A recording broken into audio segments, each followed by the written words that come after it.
আমরা তার কিছু আভাস পাচ্ছি, কারণ সারা বাংলাদেশ থেকে আজকে একদিন আগে মানে মানে আর মাত্র 2 দিন আছে, আগামী পরশুদিন উনি আসবেন।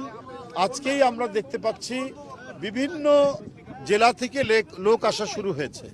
তো সুতরাং 25 তারিখে এখানে মানে মানুষের মহামিলন এবং মহামেলায় পরিণত হবে, এই ব্যাপারে আমরা নিশ্চিত।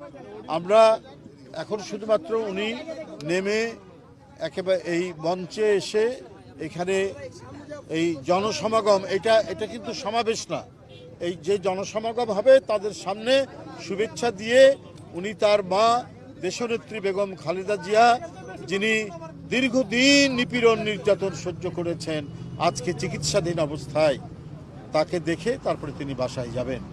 তো সেই পর্যন্ত আমি মনে করি বাসায় যাওয়া পর্যন্ত রাস্তার 2 ধারে অসংখ্য মানুষ, লক্ষ লক্ষ মানুষ, আমি তো মনে করি যে 1/2 কোটিরও বেশি মানুষের উপস্থিতি হবে সেদিন ঢাকায়। আমাদের অন্যান্য যে প্রস্তুতি সেগুলো সম্পন্ন হওয়ার পথে, চূড়ান্ত হওয়ার পথে। আমরা যে সমস্ত ডিপার্টমেন্টকে বলেছিলাম, আমরা চিঠি দিয়েছিলাম, বিশেষ করে